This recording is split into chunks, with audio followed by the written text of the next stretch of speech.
For the deep squat element of the functional movement screening, I'm instructing Danny to stand tall with his feet shoulder width apart and toes pointed forward. I am then instructing him to grasp the dell in both hands and place it on top of his head so that his shoulders and elbows are at 90 degrees. Then, press the dell so that it is directly above his head. While maintaining an upright torso and keeping his heels and the dell in position, I am instructing him to descend into a squat as deeply as possible. While at the bottom of this position, I would like Danny to hold for a count of 1 and then return to the starting position. Originally, Danny was unable to perform the deep squat as he was losing his balance without heel elevation. So, once this modification came into play, Danny managed to register a score of 1. This is because although his upper torso was parallel with his tibia, his femur is below the horizontal and his knees are lined over his feet. Ultimately, Danny is unable to have his dell aligned over his feet. Moving on to the hurdle step proportion of this assessment, here I am marking Danny's tibial tuberosity as a reference point to measure the correct height of the hurdle step in relation to Danny's height. So, I am here instructing Danny to stand tall with his feet together and toes touching the test kit. Once completed, I am informing Danny to grasp the dell in both hands and place it on top of his head so that his shoulders and elbows are at 90 degrees. Then, while maintaining this hand position, lower the dell to the base of the neck and across the shoulders.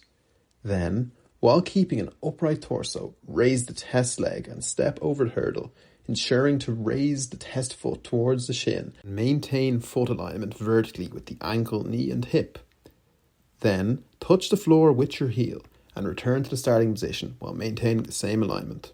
Once this has been completed, repeat with the opposite side. Danny was awarded a score of 3 for this portion of the assessment, as his hips, knees and ankles remained aligned within the sagittal plane. There was minimal to no movement within the lumbar spine, and the down hurdle remained parallel on both sides throughout the movement.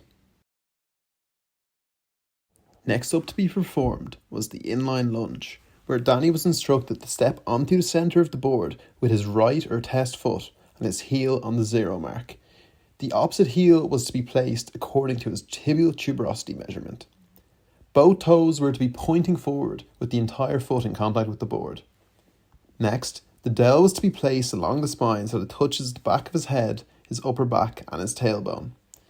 Next, Danny was instructed, while grasping the tail, to place his right hand within the curve of his neck and his left hand within the curve of his lower back. Then, while maintaining an upright posture so that the dell stays vertical and that Danny remains 3 points of contact, descend into a lunge position so that your right knee touches the centre of the board. Then, return to the starting position and repeat on the opposite side. Danny was deemed to have a score of 2 for this portion of the FMS, as Danny failed to maintain contact with the dell, and the dell also failed to remain vertical throughout the movement. Finally, there was also slight movement noted within his torso. For the shoulder mobility portion of the FMS, Danny was instructed to stand tall with his feet together and arms hanging comfortably. He was then instructed to make a fist so that his fingers ended up positioned around his thumbs. Before, in one motion, he was told to reach his right test fist over his head and down his back as far as possible, while simultaneously reaching up with his left fist as far as possible. He was also explicitly told not to creep his hands closer together after the initial placement.